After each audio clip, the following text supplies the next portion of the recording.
Tonight on Daily Planet. I just wanted to gallop free across the fields. How does a man become a goat? We'll show you. Our soldiers are ready to deploy overseas for operations. But first, they have to survive Maple Resolve. Everything you need to know, everything you want to see. Looks like it's time for Daily Planet. 1, 2, 3, 4.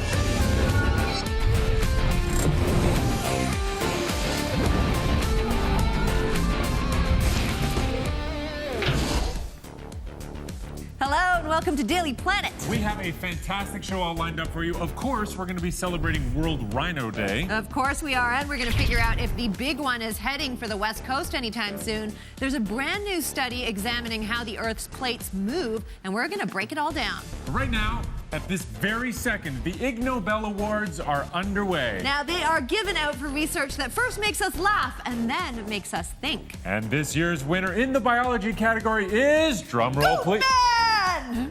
Did you just say Goatman? Yes, indeed I did. Goatman! I just was walking around, minding my own business, chewing on a bit of grass, and then I looked up and I noticed that I was kind of surrounded a bit. Suddenly it just seemed a bit kind of tense, and I think I was about to get into a kind of fight. My name's Thomas Thwaites, and I attempted to use modern technology to transform myself into a goat. My motivation was just to kind of try and take a holiday from being a human being. I just wanted to gallop free across the fields, that dream. Originally, I was thinking I was going to become an elephant, but then I visited a shaman. She said I was an idiot for thinking of trying to become an elephant, and I should definitely become a goat. And I think she was quite right. Technology was important in my transformation. The first step in making my kind of exoskeleton, my prosthetics, was, just kind of hacking something together in the workshop made out of wood. Didn't work all that well, and so I ended up going to visit a prosthetics clinic. With making these prosthetics, we were essentially trying to undo kind of 5 million years of evolution where we've kind of stood upright, and so going back down on 4 legs for an extended period of time was quite a difficult challenge. Learning how to walk in the clinic and in the workshop and just around my flat and around my studio where there were all these lovely level floors was fine. When I got to the Alps, however, and was suddenly faced with these extremely steep, rocky, slippery slopes, that was where things started getting a little bit scary. When I first arrived at the goat farm, the goat herd said, well, tomorrow we're herding the goats down the mountain to the summer pasture in the valley. And so the next morning I was straight into it amongst a herd of 60 excited goats. And I was there just desperately trying to not smash my face on a rock. It becomes very kind of scary when you don't have your hands to stop yourself from falling. But yeah, I think, I was getting the hang of it towards the end of the first day. Initially, the goats were quite kind of weirded out, I suppose. I guess they were thinking, what is this thing, which has just kind of decided to just hang out with us, because I didn't look like a goat. They were nervous, but then I guess, once they realised that I wasn't some sort of new weird predator or something like that, they kind of started getting used to me, and they started coming up and sniffing my beard to try and work out what type of goat I was. I ate a lot of grass. I made myself an artificial rumen, and a rumen is an organ which goats have and other kind of grass foliage eating animals have, and that is what lets them survive from just eating grass. Humans, if we can eat as much grass as we want, but we just can't digest it. Some scientists that had been consulting, they said, look, if you try and do this the way you're saying you want to do it, then you'd be in danger of not just giving yourself kind of a bit of food poisoning, you could maybe contract a kind of serious long-term gut infection. So I had to kind of pressure cooker stuff from my artificial room, and I'm not sure they were particularly, sad to see me go. I think they probably just happily carried on living their goat lives. I wasn't expecting this transformation to be quite so physically difficult. Just going through the process, it was just this constant, this kind of fantasy of being able to gallop, meeting the reality of, prosthetics technology. But still, a kind of manufactured limb can still not match the kind of subtleties and kind of ease of use of, one of our own limbs. It was actually a bit of a relief returning to my human life. It was kind of cold in the Alps, and I was hungry, and the prosthetics were kind of rubbing, and I was kind of in pain. It made me sort of, grateful, I guess, for being a human. But, that's not to say, I guess that was something nice to learn from trying to become a goat. Now, that is a serious amount of preparation and dedication, but it is nothing compared to what our soldiers go through when they're about to ship out. So let's take a look at how rigorous and extreme that process is. We have Chinook helicopters, Griffin helicopters, Black Hawk helicopters. It replicates things in the battle space that they'll actually may see overseas. We also have a landing strip where we can land Hercules aircraft in support of the operations. We really put them to the test to make sure that they could be ready for the worst case scenario. This is Exercise Maple Resolve, the largest training exercise on Canadian soil of the year. And the aim of the exercise is to confirm that our soldiers are ready to deploy overseas for operations. We have, in total, 6,000 soldiers. We have Americans, British, Canadians, Brazilians, French staff officers. They've been training for the last 14 days, full-on, force-on-force. This exercise is the final check before this entire team is declared ready to deploy abroad. Watching them closely are the observer controller trainers.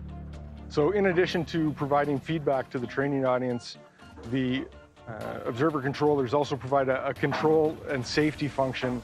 We do inherently dangerous tasks, and as the soldiers push hard, they get fatigued, and our observer controllers are a third line of safety. They've got to keep tabs and provide life-saving feedback.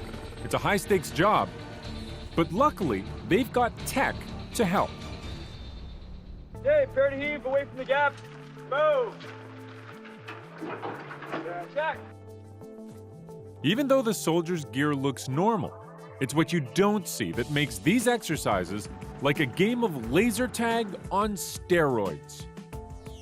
Weeks before the troops arrived, the tanks, armored vehicles, helicopters, planes, and weapons were outfitted with WES, or Weapons Effects Simulation. The whole simulation system here is a laser-based system, and it's as accurate as it really is firing the real bullet. The precision of this helps them in their training to determine their tactics without losing a life.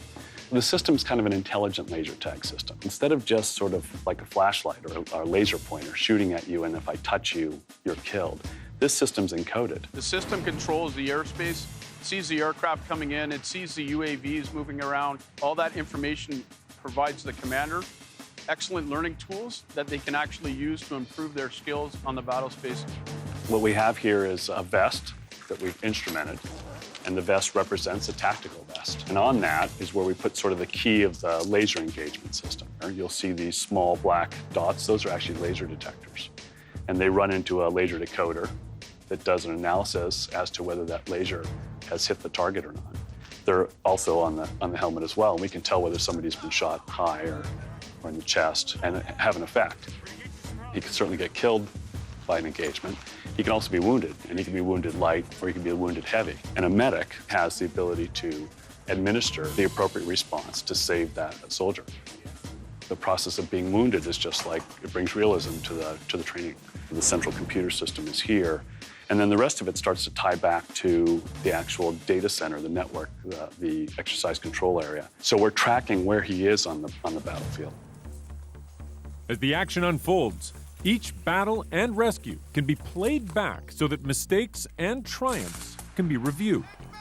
An icon like this is a soldier, and next to him is a vehicle, and he's red, he's a bad guy, and the black stroke indicates that he's dead. And the fact that this icon is yellow, I know what unit, and he's from part of the Light Infantry Battalion, the guys who parachuted in last night to do this part of the exercise. This blue icon here represents a CF-18. We'll take 3 or 4 days of the exercise and then compile it into a 2 or 3 minute video just to give an overview. You can see the red icons are all the bad guys. They're hiding in the woods. The red up on the top, near the top of the screen, is a nuisance minefield that the bad guys put in. And as you can see, they come into this vertical village and right past all the enemy forces and they're not detected. And then you start seeing the firing vectors as the two sides begin to engage. Thanks to the tech, these troops will have a leg up when it comes to the real thing.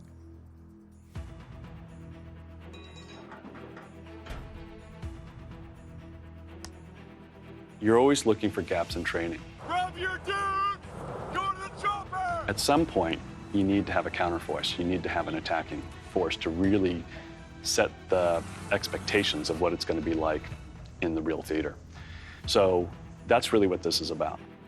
Through the exercise, we see the number of casualties decreasing drastically from the beginning to the end of the operation. So definitely, there's no doubt that the weapon effects simulator saves a lot of life. Everything old is new again on today's Trending. Now, remember the old game Space Invaders, Dan? Yeah, of course. I loved it. But guess what? These guys at GeekCon 2016 have really amped things up because they've turned the game into a physical one that you're playing with drones. You can see right there, they've turned them into real 3D Space Invaders. Yeah, so those drones are actually flying around. They have lights on them, and the laser that the people are shooting with is smart enough to recognize if it's hit the drone. The drone's, of course, wirelessly talking to the laser. So if it gets hit, the drone turns off the little light and comes back down and lands. So you can actually stop them from invading. I like that. They've got that nice little rail-based cart there that's sort of sliding along so that you can play. It's pretty fast. Like that looks like it'd be the most fun part of the whole game. I think I'd just go back and forth all the time. Forget the Space Invaders. Forget the arcade. This is awesome. From fun and games around a space theme to a very real space mission, the countdown is on. Next week, the European Space Agency will crash land its Rosetta spacecraft onto a moving comet. Today, they released this animation that shows Rosetta's final orbits getting closer and closer. The science team will keep learning more about Comet 67P and capturing amazing close-up imagery until the spacecraft crash lands. Next Friday, September 30th, I will be on site at Mission Control in Germany as the flight crew sends one final fatal command that will send Rosetta to its resting place. And we're going to have a 1-hour special event for you called Death on a Comet. You are not going to want to miss it. Up next, round and round they go. Where do they stop? That's not going to happen. We're checking out a new 24-hour clock made out of trucks when we get back.